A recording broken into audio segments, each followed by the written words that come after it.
Olá, aqui professor Costa, hoje ainda falando sobre função. Faltou a gente definir, em aulas anteriores, o seguinte, os termos de uma função. Então, novamente eu tenho aqui, uma função é uma relação de A em B, de tal modo que o conjunto A, todo elemento do conjunto A, tenha um seu representante no conjunto B, certo? Um único representante no conjunto B.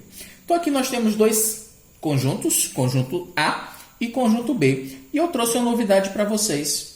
A relação entre os elementos do conjunto A e do conjunto B. Lembrando, no conjunto A, nós temos os valores de x, os termos de x. No conjunto B, nós temos os valores de y, os termos de y, certo? Ou seja, o nosso y é uma função, certo? Você só recebe o valor de y se você tiver alguém que te forneça dados suficientes para que você chegue nesse valor de y. Ou seja, você só tem um valor de y dependendo do valor que você tenha em x. Se você tiver um valor que corresponda a ele em x. Ou seja, y é uma função de x. Para que não seja necessário você ficar escrevendo função de x, normalmente é feito o seguinte. Aonde deve aparecer y, nós substituímos por f de x. Ou seja, esse f de x nada mais é do que uma nova nomenclatura para representar os elementos de y. Ou seja, y pode ser representado por f de x. O que é o f de x? Função de x. Quem é minha função de x? São os valores que você vai receber de y. A minha função de x é 2x mais 1. Essa equação, essa relação, é o que nós chamamos de lei de formação. A lei de formação dessa função é y igual a 2x mais 1, ou simplesmente f de x igual a 2x mais 1. Para essa relação, que representa uma função, eu quero que você me caracterize quem é o domínio, o contradomínio e a imagem, assim como nós fizemos nas relações entre conjuntos. Mas aqui a gente vai ter uma diferença, uma nomenclatura, certo? Peculiar para cada uma delas. Então é o seguinte, no conjunto A nós temos os elementos 3, 2, 5 e 4. No conjunto B nós temos os elementos 7, 6, 11, 5 e 9. Quero estabelecer aí a relação entre os elementos do conjunto A e o conjunto B.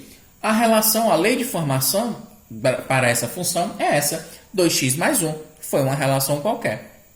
Vamos ver quem está associado a quem.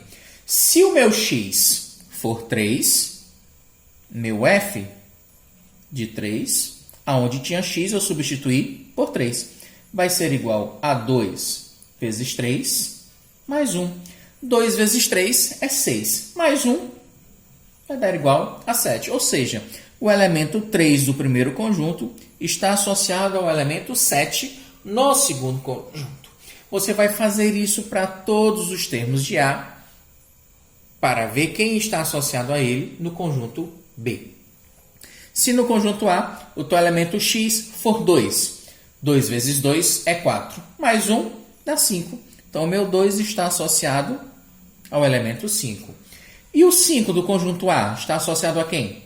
5 vezes 2 é 10. 10 mais 1 é 11. O 5 está associado ao elemento 11. E o 4? 4 vezes 2 é 8. 8 mais 1 é 9. Ou seja, o 4 está associado ao elemento 9. Sobrou aí o 6. Já vi que, embora estejam sobrando elementos no segundo conjunto, esta relação ela ainda representa uma função. Por quê? Todo elemento do primeiro conjunto possui um único representante no segundo conjunto. Ok? E agora vamos definir o que é domínio, contradomínio e a imagem. Domínio são os elementos do primeiro conjunto, ou seja, do conjunto de saída. Quem são os elementos do conjunto de saída? Do primeiro conjunto são os elementos do conjunto A. Tem gente que simplesmente afirma. Domínio escreve só o conjunto A. Vamos escrever todos os elementos do conjunto A. Então, no domínio são os elementos 3, 2, 5 e 4. Se você quiser colocar em ordem, certo? Crescente ou decrescente, fica a seu critério. Ok? Conjunto A representa o nosso domínio. Os elementos do conjunto de saída. Os elementos 3, 2, 5 e 4. E quem que seria o contradomínio? São os elementos do segundo conjunto, ou seja, do conjunto de chegada. São os representantes de y. Ou seja, quem são os elementos do segundo conjunto? São os elementos 7, 6, 11, 5 e 9. Todos os elementos do segundo conjunto. E o que é que vem a ser a imagem? A imagem é um subconjunto do segundo conjunto. É um subconjunto do contradomínio. Explica melhor, professor. Todo elemento do segundo conjunto que possuir relação com os elementos do primeiro conjunto. Ou seja, todos os elementos do contradomínio que possuírem relação com os elementos do domínio. Esses elementos formarão o que a gente chama de imagem. Ou seja, quem são os elementos do contradomínio que possuem representantes no domínio? O 7 está associado ao 3, portanto o 7 é imagem. O 6 está associado a alguém no primeiro conjunto? Não, portanto o 6 não faz parte da imagem. O 11, ele está associado a alguém no primeiro conjunto? Está associado ao 5. Quem mais? O 5 está associado ao 2. E o 9 está associado ao 4. São todos os elementos do contradomínio que possuem relação com os elementos do domínio. Ok?